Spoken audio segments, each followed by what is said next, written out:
everyone, and welcome to this year's State of the City.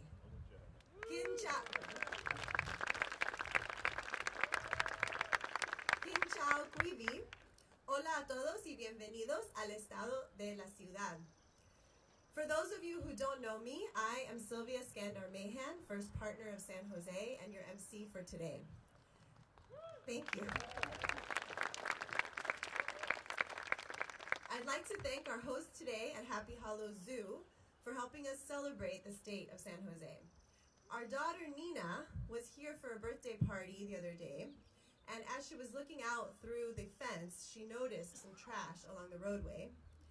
And much to the enjoyment of the adults who were standing nearby, she said, "My daddy really needs to come clean that up." It's a true story, she said that. So you can thank Nina for the service projects that we're about to embark on today. I'll keep my comments brief so that we can turn our attention to service, but I'd like to tell you a little bit about what happened in and around City Hall this last week.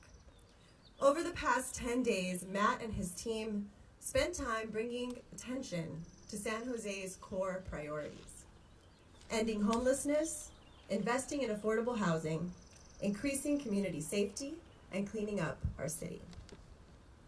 Last Wednesday, Matt stood alongside fellow big city mayors to advocate for the state to continue funding solutions to homelessness. This week, the legislature listened. The next day, he and Councilmember Torres helped celebrate the opening of ARIA Affordable Housing Development, a community that 87 low-income families will soon call home.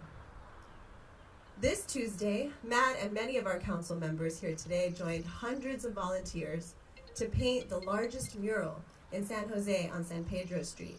Have y'all seen it? It's really cool. Bringing color to a business corridor where so many make their living, celebrate special moments, and come together in community. Matt closed out the week by launching a new program called Adopt a Block alongside Vice Mayor Rosemary Kamei.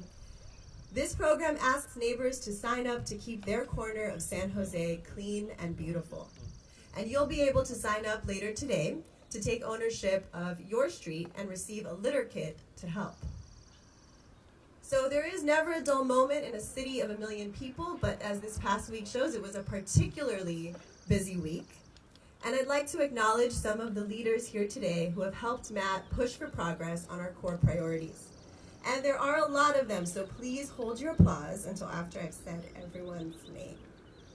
First, Matt's colleagues on the San Jose City Council, Vice Mayor Rosemary Kamei, Council Member Sergio Jimenez, represented today by Helen Chapman and Lucas Ramirez, Council Member Omar Torres, Council Member David Cohen, Council Member Peter Ortiz, represented by Angel Madero, Council Member Deb Davis, Council Member Bien Duan, Council Member Domingo Candelas, Council Member Pam Foley, and Council Member Arjun Batra. Former Mayor Sam Liccardo, State Senator Dave Cortese, Supervisor Otto Lee, City Manager Jennifer McGuire, Assistant City Manager Lee Wilcox, Police Chief Paul Joseph, Fire Chief Robert Sapien, San Jose State University President Cynthia Teniente Matson, Valley Water Director Richard Santos, Milpitas Mayor Carmen Montano, Sunnyvale Mayor Larry Klein, San Mateo County Supervisor Ray Muller, Campbell Vice Mayor Sergio Lopez, Esther Perales Dykeman, representing Congresswoman Zoe Lofgren, Joe Wen, representing Assemblymember Alex Lee.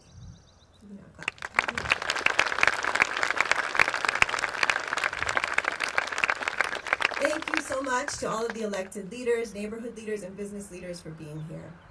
Now I would like to invite Victoria McDowell, the voice of San Jose Jr., and Rebecca Burns to the stage to sing the national anthem.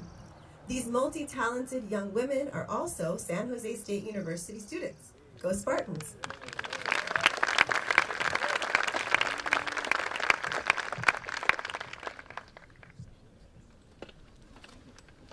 Oh, say, can you see by the dawn's early light what so proudly we had the twilight's last gleaming, whose broad stripes and bright stars through the perilous fight o'er the ramparts we watched were so gallantly streaming, and the rockets regular, the bombs bursting in air, gave proof through the night that our flag was still there. Oh, say does that star-spangled banner yet wave o'er the land of the free and the home of the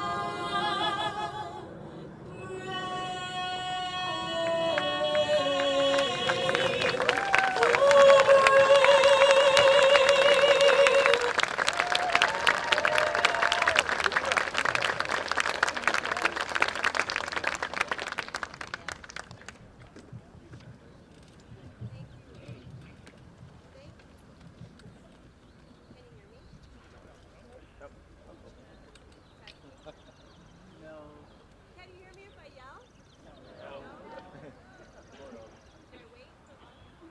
Okay, yes, we're back. All right. Thank you, Victoria and Rebecca. That was beautiful. Our San Jose State students are no strangers to the importance of serving the community, and neither is our next group. We are honored to have the San Jose Conservation Corps here today to lead us in the Pledge of Allegiance. While they are working their way to the stage, I want to tell you a little about the Conservation Corps. Since 1987, they have helped young adults create transformational change for our community and our planet. Just yesterday, their charter high school graduated 211 young adults with their high school diploma.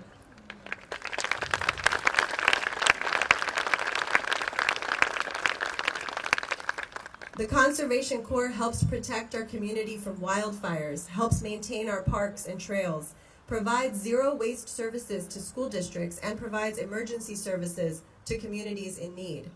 The San Jose Conservation Corps motto aligns well with the focus of today's event: service to self, service to community, service to environment. Joining us on stage are several young women and men that are part of the California Climate Action Corps and the City of San Jose's Youth Jobs Corps. They have dedicated their time and talent to make our community a better place to live, work, and play. Welcome, Corps members.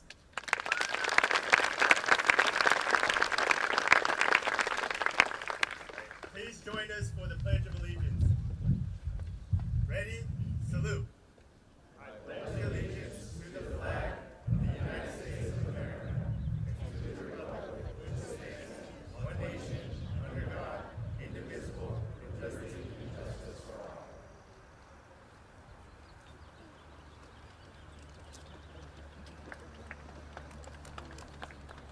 Thank you for serving the community, Corps members.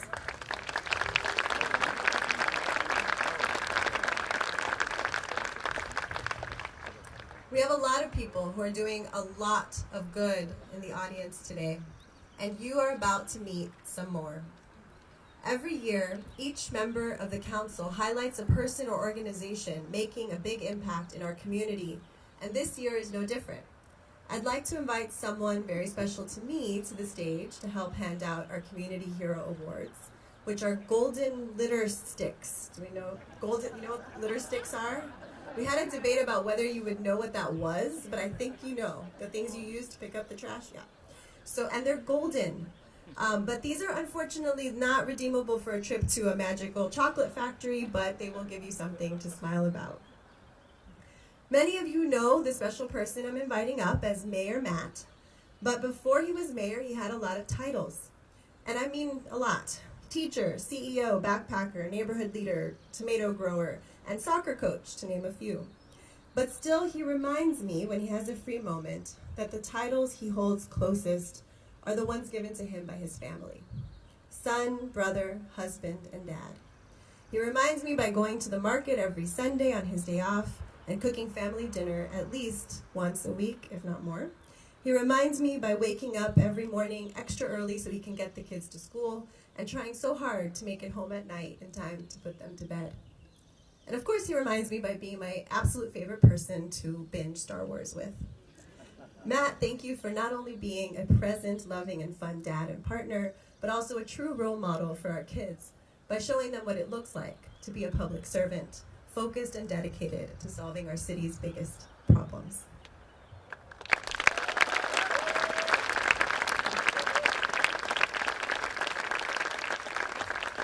Thank you, Sylvia. Obviously, she's my better half, right?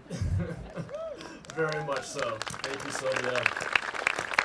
All right, now we're going to award some beautiful golden litter sticks. And you all know what those are. You come out every Saturday morning, and I force them upon you as you clean up our city. It's great to be here with you all. Thank you again to Happy Hollow Park and Zoo. We couldn't ask for a better morning, a better place to do this. I'd like to invite up our Vice Mayor, Rosemary Kamei, along with her community hero, Daphne Wolf.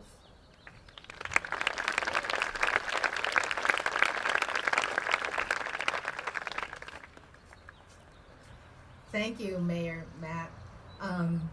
You know, I feel really privileged to be in this position, and you know, I want to thank our mayor for doing so much, you know, because he's really reaching out in the community and having them be much more engaged. And I think that we need that in these days.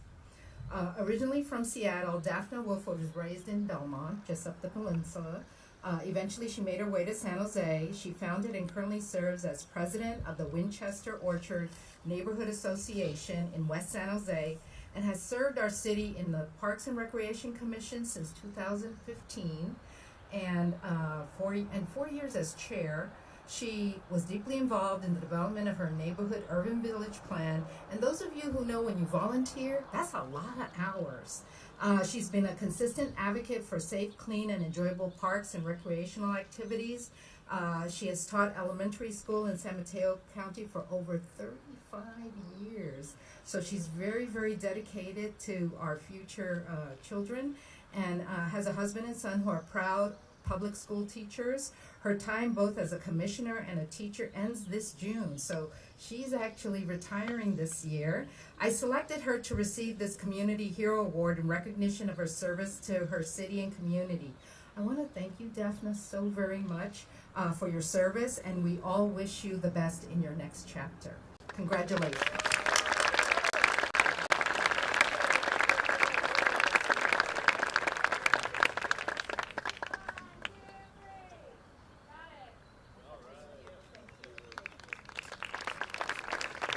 Thank you, Vice Mayor and Daphne.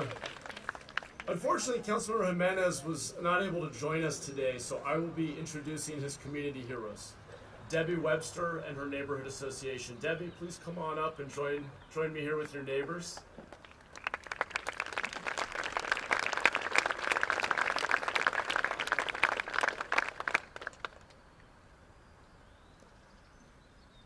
Welcome. The Blossom Valley Neighborhood Association was established over 25 years ago. Today, members work together to keep their neighborhoods safe and clean.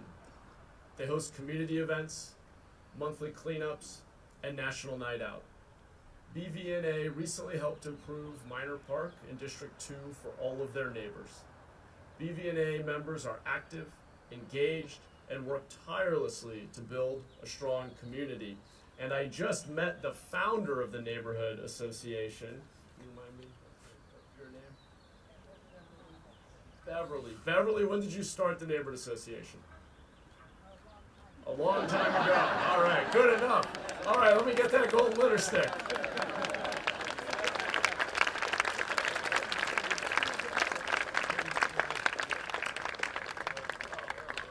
Let's all squeeze in for a quick photo.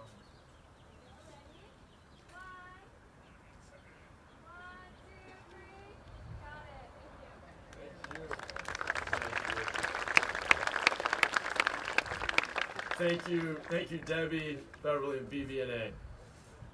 Thank you. Next, I'd like to invite Councilmember Torres and his community hero to the stage, Victoria Takeda. All right.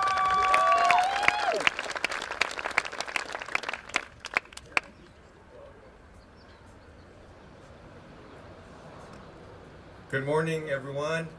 Ironically, I actually met Victoria at a Litter Day event in the Japantown neighborhood. So, Victoria Takeda is a vibrant and dedicated community leader serving as the president of the Japantown Neighborhood Association and a board member of the Japantown Community Congress.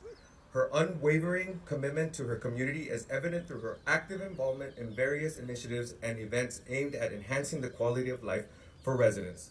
With a genuine passion for community engagement, Victoria is a familiar face at neighborhood meetings, community action committees for various supportive housing sites, litter pickups, national night outs, the Great American Litter Pickups, dumpster days, and volunteer events, and many, many more. Her warm spirit and infectious smile make her a welcoming presence, and she has earned the admiration and respect of the community. Living within walking distance of San Jose's Japantown, Victoria is deeply invested in preserving its cultural heritage and fostering its growth. Victoria Takeda's tireless dedication, leadership, and passion for her community make her an invaluable asset to District 3. We love you, Victoria. Thank you.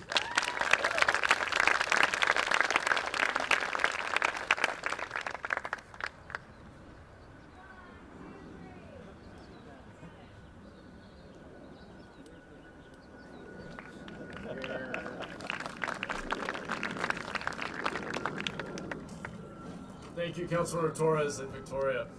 Next, I would like to invite Councilmember Cohen and his community hero to the stage, T. Hope Long. You can see T was unable to make it today, but I want to still recognize her. Those of you who know me know that I draw my inspiration from the youth in our community, so it's exciting to be able to give a recognition to a youth leader in District 4. T. Hope Luong is a Vietnamese-American poet, artist, and advocate based in San Jose. She's the 2023-24 Santa Clara County Youth Poet Laureate, where she serves as a cultural and civic ambassador for arts. She serves as the District 4 Youth Commissioner, works on statewide education reform as grassroots student organization Generation Up, and is the founder of Learn for Justice, a youth organization teaching underserved students about justice issues. T is very enthusiastic about superhero films and youth civic engagement and will be attending Yale University in the fall. As District 4 Youth Commissioner, T has led the youth participatory budget ad hoc committee and wrote the city budget addendum requesting $41,000 to uplift youth voice. She ran youth opioid overdose training events and distributed free Narcan to youth, partnered with youth from other cities through Santa Clara County Youth Task Force, ran clothing drives for homeless shelters at 3 high schools, Independence, Evergreen, and Piedmont Hills, and coordinated litter pickups in District 4. The District 4 Youth Advisory Committee is the most active YAC in the city. Their events include the inaugural Green Planet Conference and Innovate for Good Conference, and the D4 Advise, Inspire, Motivate Conference. T has served as an MC at our District 4 Stars Gala, proposed making period products available at city libraries, and mobilized dozens of students to volunteer in the community. T is fortunately for her, unfortunately for us, at her high school graduation this morning, so she's unable to be here, but I'm pleased to be able to present it to her at a later time. Thank you.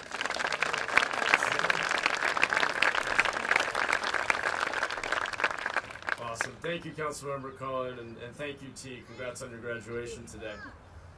Unfortunately, Councilmember Ortiz was also traveling today like Councilmember Jimenez, so I will introduce his community hero, Brian Schulman. Brian, please come on out.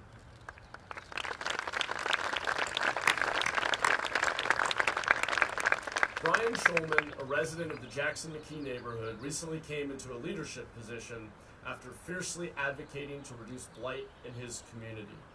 Brian has taken the reins, working across multiple city departments to ensure that the neighborhood is taken care of and that improvements are considerate of neighbor safety. He's done solo litter cleanups. You definitely deserve that litter stick. Organized the Great American Litter Pickup event in his neighborhood, and has taken an investigative role to ensure that the organizations and people who impact the community are held accountable.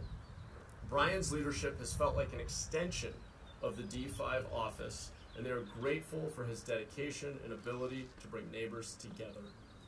Awesome.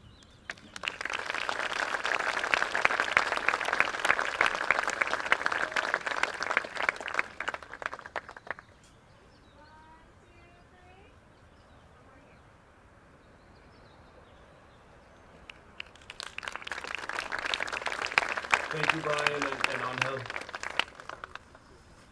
Next, I'd like to invite Councilmember Davis and her community heroes to the stage, the District 6 Neighborhood Association presidents.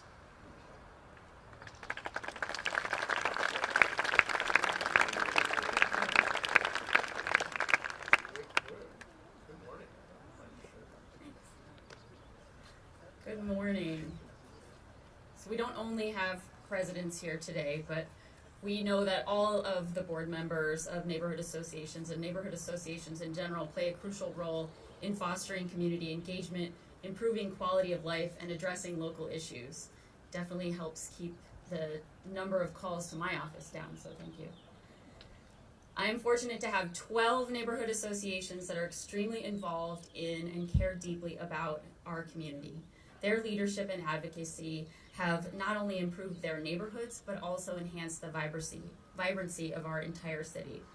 So we have a few neighborhood associations represented here today, and some that were not able to attend, but I'm going to read off the entire list of our neighborhood associations because they all do great work. We've got the Shasta-Hanchett Park Neighborhood Association. You can just give a wave if you're here.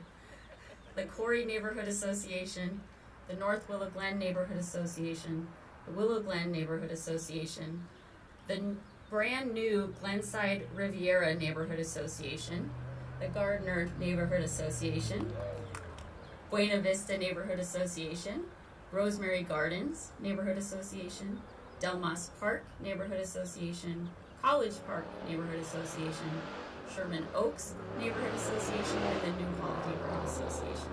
Thank you for making our neighborhoods better, safer, and more connected. You truly embody the spirit of community, and I am deeply grateful to all of you. Thank you.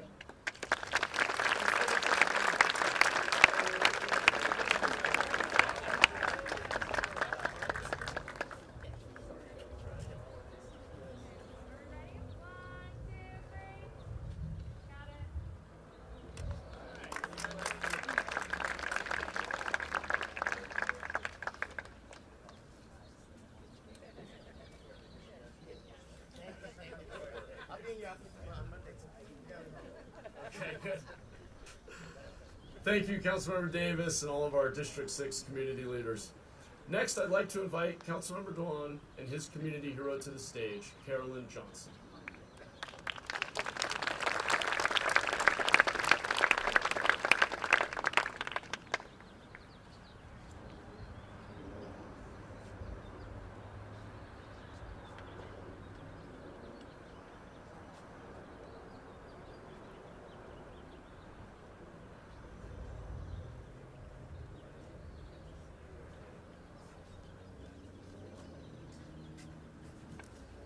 Good morning.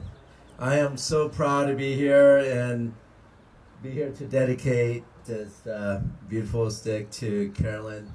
Carolyn's dedication and selfishness has left an indelible mark on District 7, enriching the lives of countless individuals and families. For over a decade, Carolyn had been steadfast volunteer for Friends of the Library, dedicating her time and energy to support a local library through her effort donating books or sold to the public, raising vital funds to support activity for children of District 7. Her commitment to nurturing a love of reading and learning among youth is truly commendable.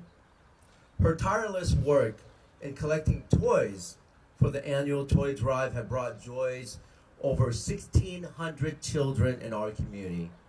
Through her compassion and generosity, she has brightened the holiday season and countless families, embodying the spirits of giving.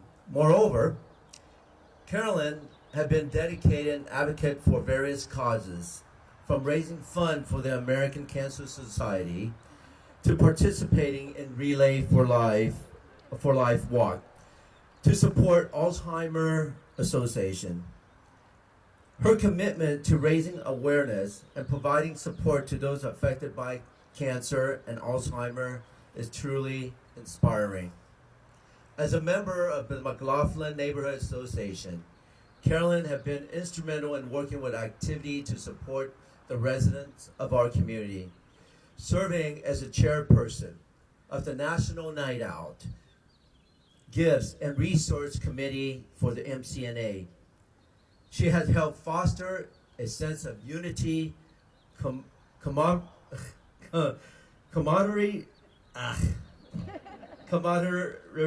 among our neighbors. My tongue is tied this morning. In addition, Carolyn involved in the District 7 leadership group, demonstrating her dedication to tackling the challenges that affect all residents of our district. Through her collaborative work efforts, she strived to enhance the quality of life for everyone in our community. She's also raised funds for the Stroke Awareness Program, sponsored by the American Heart Association, and actively participate in their annual walk. Her commitment to promoting health and well-being reflect an unwavering dedication to the welfare of our community. In conclusion, Carolyn Johnson's contribution to District 7 in San Jose is immeasurable. Her altruism, compassionate dedication serve as an inspiration for us all.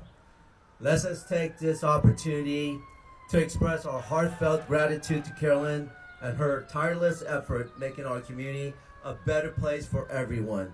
Thank you, Carolyn, for your exemplary service to District 7.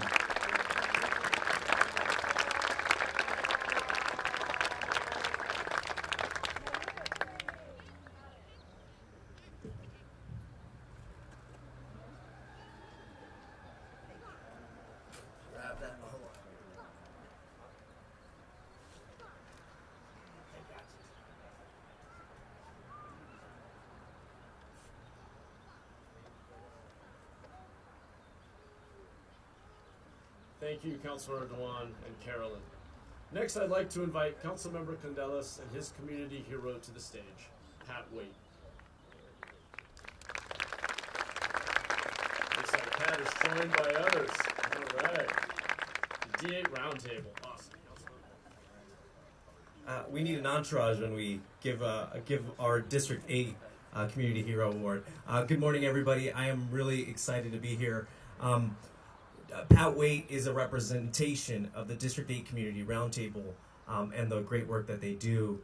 Founded in 2006, the District 8 Community Roundtable has served as a common body of community members who work to improve the quality of life for residents in Evergreen and East San Jose, or Council District 8 that I have the pleasure and privilege of representing.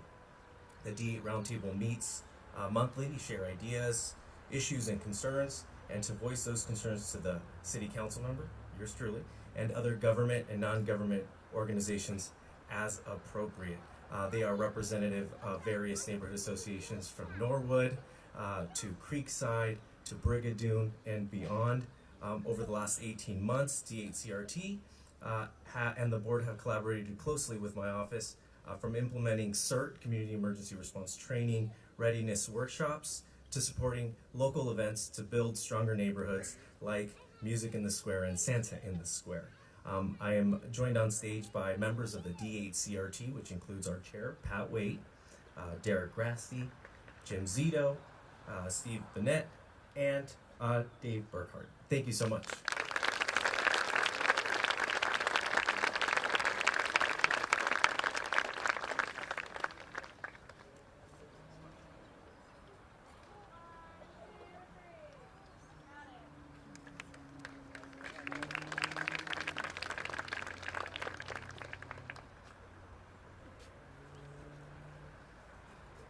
Thank you, Councilmember Condelis, Pat, and the entire D8 Roundtable. Next, I'd like to invite Councilmember Foley and her community hero to the stage, Tim Kleiss.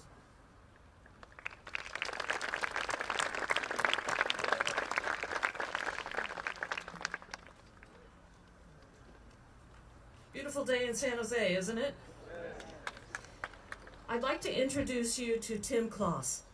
As the District 9 recipient of the Community Hero Award.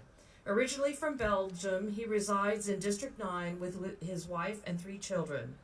He is a parent at Steindorf Steam School. Tim also serves the city as a member of the Bicycle and Pedestrian Advocacy Committee. At Steindorf, Tim helped organize a walk and roll marathon between April 22nd and May 17th to encourage students to walk or ride to school as a safe, healthy, and sustainable transportation option. Sounds like a Vision Zero goal. The Walk and Roll Marathon was a huge success with 73% student participation and a single-day record of 238 participants. Altogether, the Walk and Roll Marathon prevented 4,349 automobile trips, saving over 3,000 tons of CO2 from entering the atmosphere.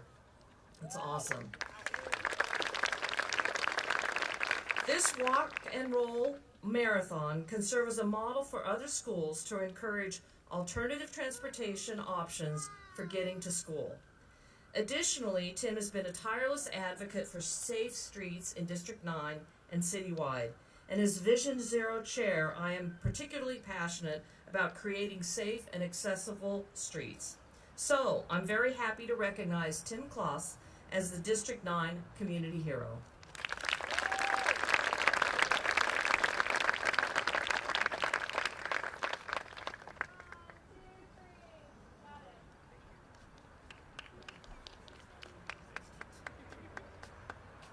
Thank you, Councilmember Foley and Tim. Now I'd like to invite Councilmember Batra and his community hero to the stage, the Almaden Little League softball team represented by Coach John Drake. Come on up, team.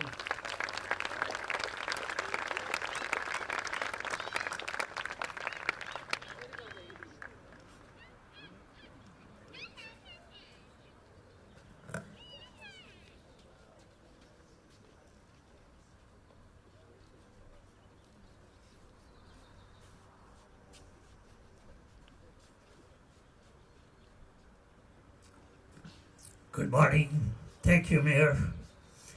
I'm so proud of our very own Almaden Little League softball team and the coach, John Drake, who has been coaching for the last 16 years. This team in 2023 celebrated a remarkable victory during the state championship and went into the national competition for the Little League.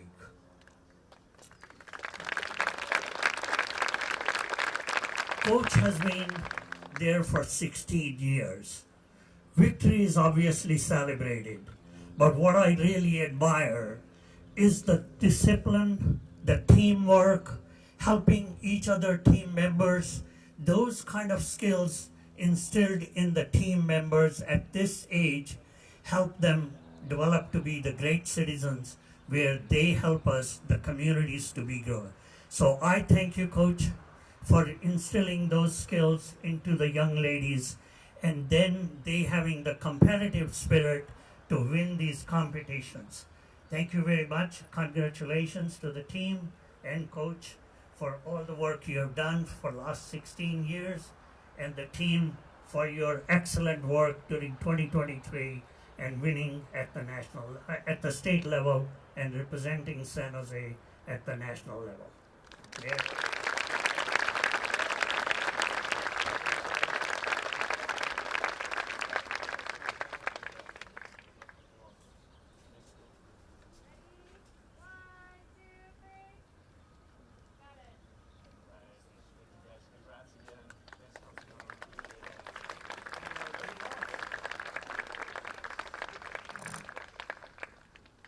Thank you.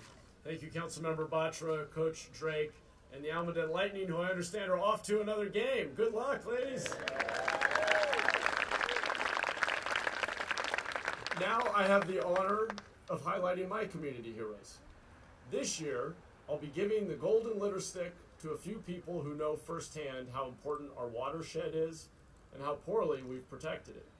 People who have been sounding the alarm for years, and more importantly, doing something about it. I'd like to invite Steve Holmes, Justin Imamura, and Chuck Cantrell, who's receiving this award on behalf of Deb Kramer, up to the stage.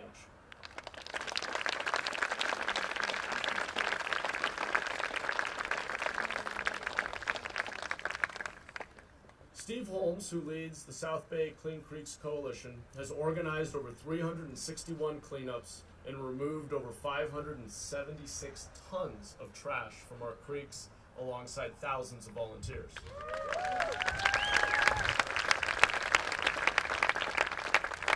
Justin Imamura, president of Trash Punks, has also inspired thousands of volunteers to join him and his team in cleaning up the creeks and taking care of the environment through cleanups, electronics recycling, and product reuse.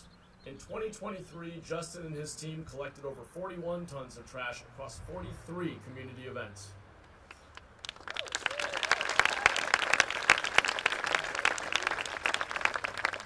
Deb Kramer of Keep Coyote Creek Beautiful and her board, led by President Chuck Cantrell, are dedicated to building a resilient ecosystem.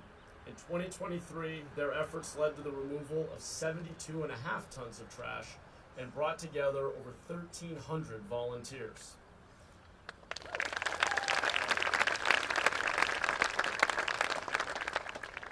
But more than just the number of cleanups and pounds of trash, Steve, Justin, Deb, and Chuck have been inspirational leaders who have brought people together, helped people of all ages connect with and appreciate nature, and given us hope for a better future.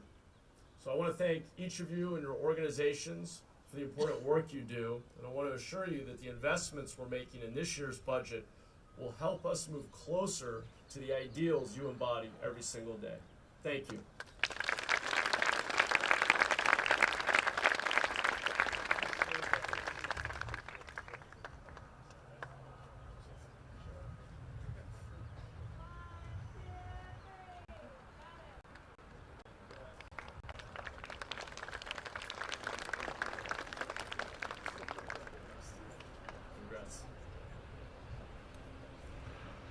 All right.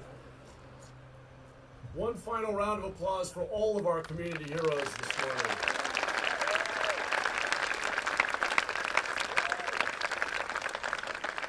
Thank you all for attending this year's State of the City.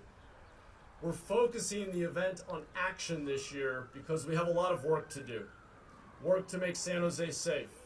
Work to bring our homeless neighbors indoors.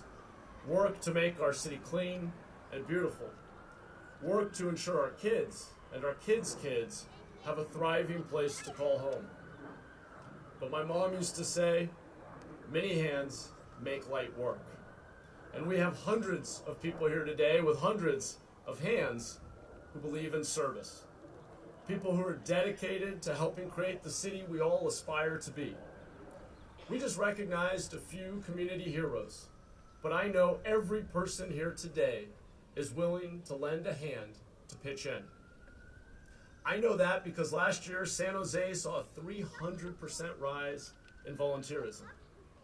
I know it because every single Saturday in San Jose begins with neighbors coming together like this to clean up our city with the support of our Parks Department, Beautify SJ, and many other partners.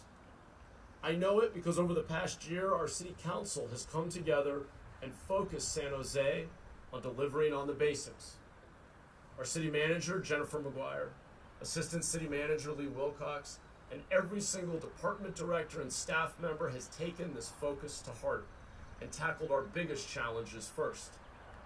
We've taken on fewer things, made the most of the dollars we have, and started to see better results. And it's a good thing, too, because we are in for a tough few years where we're going to have to make sacrifices. We're going to have to think about what trade-offs our community can live with. Many of us know what it feels like to make tough trade-offs. Growing up, my family often lived paycheck to paycheck. My parents had to think about the necessities first, keeping a roof over our heads, making sure we had food to eat and clothes to wear. Now we have to make the same tough decisions, but for a city of 1 million people. It's not going to be easy. But the way we will get through this is by working together, listening to each other, and reminding ourselves that we have the same basic goals for San Jose: a safe, clean, affordable, opportunity-filled city. Our future looks bright as long as we continue making progress on the issues that matter most. Let's start by talking about our biggest challenge: the humanitarian, environmental, and fiscal crisis of homelessness. This isn't a new issue. It's something we've struggled with for years. And what we've done for years has not gotten us the outcomes we and our homeless neighbors need. But what is new is our circumstances. This year, we've been given one more reason to act with the urgency this crisis demands. A wake-up call from the Regional Water Board, a message from our city attorney that if we don't answer the call to protect our waterways, our city could face new rounds of litigation and catastrophic financial consequences. To minimize these risks would be a mistake. Trying to hide from the issue does not serve the people who are in life-threatening situations along our waterways, does not serve our city's long-term fiscal health, it does not serve our environment, and it certainly does not serve our residents and small businesses who have been demanding change for years. We can't run from it. We can't hide from it. We must act. And this year, our budget prioritizes action. We are making the most significant investment in ending unsheltered homelessness in the history of our city. We are committing to move more people out of unmanaged encampments than we ever have before. Over the next year, we will be helping 500 people relocate out of our waterways. And if we don't create the basic safe places for them to go, these 500 people will have nowhere to go but our neighborhoods and parks. To avoid this, we need to try something new and double down on what's already working. What's new is our investment in safe sleeping sites, a model that has already shown results in San Diego and can here too. I want to thank Council Members Davis and Councilmember Torres, who have been working with me to explore creating a safe sleeping site to address one of our worst encampments. And Councilmember Dewan and Councilmember Batra have continually pushed us to look at more cost-effective solutions to the immediate crisis we witness every day. I want to also recognize Senator Dave Cortese, who's very clearly called on us to act with greater urgency, and I appreciate that. What's already working in San Jose is our quick-build communities, made up of prefabricated modular units deployed on public lands. Since 2020, thanks to the vision and persistence of our former mayor, Sam Liccardo, these solutions have contributed to the first significant reductions in unsheltered homelessness in San Jose in almost a decade. Over the next year, we will more than double the number of these units by opening 628 new quick builds, including the 150 sleeping cabins at Villa del Oro, our first quick build community on private land. We will open a new safe parking site with the capacity to move 100 lived-in vehicles off of our streets at half the original cost, thanks to the advocacy of Councilmember Cohen and the creativity of our Public Works team. All in all, over the next year, we will move over 1,000 additional people out of unsafe conditions who would otherwise continue to live on our streets and along our creeks. We will offer them supportive services, the supportive services needed to build a better life. That figure, 1,000 people, represents over 20% of the estimated 4,500 people living in unsheltered conditions in San Jose today. This is the kind of scale we will need to meet this moment. We will also continue investing in affordable housing so that as these 1,000 plus people receive services like job training, counseling, mental health care, and addiction treatment while living in transitional homes, they will have more opportunities to continue their progress toward greater self-sufficiency. We will also continue the prevention programs that have already kept nearly 4,000 households from falling into homelessness in San Jose since 2017, as well as the youth Job Corps programs that create economic opportunity for more of our young people. This is the bold, all-of-the-above approach it will take to end the era of encampments in San Jose, reduce the flow of people into homelessness, and create a city that works for all of us. And a city that works for all of us is also a city that's safe for all of us.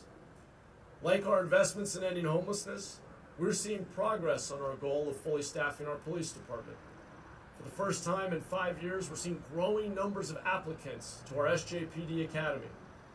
Our investment in outreach, recruitment, and retention are beginning to pay off in something priceless: a safer city.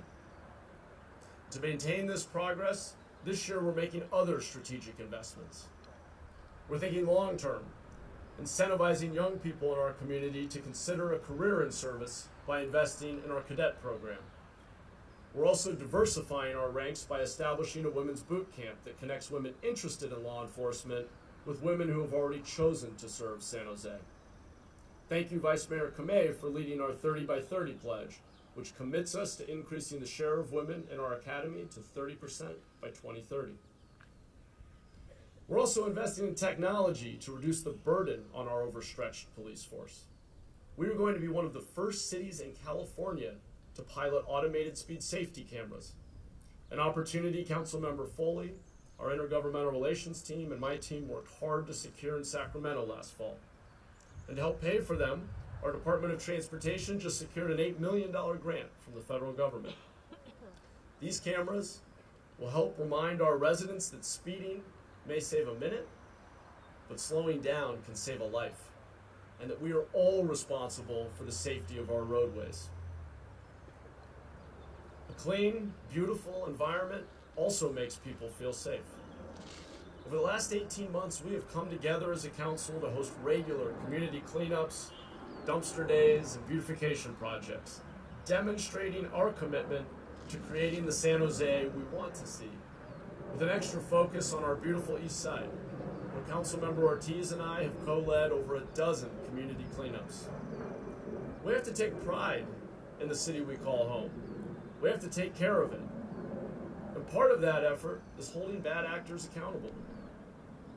To preserve our progress, this year's budget allocates dollars to install deterrents to prevent illegal dumping, and enforcement to hold accountable those who deface our public spaces with trash and graffiti. This cleaner, safer city and an end to the era of encampments is also what our small businesses need to thrive. Forbes recently reported that San Jose is the top city in the country for small businesses, of which we have over 60,000, more than half of which are immigrant-owned. We also have the second fastest downtown recovery in the nation, fueled by small business pop-ups, block parties, SJPD foot patrols, our incredible arts and culture organizations, holiday favorites like Christmas in the Park and Downtown Ice, and a lot of hard work and experimentation on the part of many. And we can do even better. Earlier this year, we permanently closed down San Pedro Street for pedestrians. Earlier this week, we came together on that same street alongside 1,000 volunteers, including Councilmember Jimenez, Councilmember Torres, and Councilmember Candelas, who even risked his suit and tie to paint the largest mural in San Jose. A mural that residents across San Jose can enjoy each and every day, and a mural that people from around the world will enjoy as they travel to our city in 2026 for the World Cup and Super Bowl. This year's budget makes the preliminary investments required to ensure these events are successful and focused on San Jose. But coming back to the current moment, we have some tough decisions to make in the next couple of weeks. We're on the cusp of passing a budget that will not only meet our environmental responsibility, but will allow us to take the bold action on homelessness our community has demanded. And as we deliberate over and debate the issues, I want us to remember this moment. A moment where we've come together to celebrate our shared principles, to reiterate our goals, to remind each other that we are in this together. We may have different approaches, but ultimately, we all want a city that works for all of us. So now, let's get to work. Thank you all so much for coming out today. I'm going to invite Sylvia back up to give us our marching orders here. I appreciate you all being here in the spirit of service. Appreciate my colleagues being here to recognize their community heroes. We're going to get out there, beautify our city, and then have some fun together. Sylvia? Thank you, Matt. I know none of us are surprised to see Matt rolling up his sleeves today and urging others to do the same. This is a typical Saturday Mahan family. Before we get to work, we'll all need to make our way out of the park so that Happy Hollow can open up for the day. However, a few things. One is I have just been told we need to change our volunteer location, so actually hang out for a bit until you hear from us about where we're going. So bear with us on that. I do hope you also grab your free pass so you can come back and visit the animals sometime this summer. Thank you again to Happy Hollow. We are big fans of yours. And if you are participating in a service project, you should have a number on your program. Each council member leading a project has a sign with their project description and number on it. And again, I think we might need some more direction exactly where we're going, but find your council member, I think is a good first step. And if you get lost, find a member of Team Mahan. Where's Team Mahan? There we go. All right, so find a member of Team Mahan and they will help you. And again, thank you all so much for being here today. And as Matt said, let's get to work.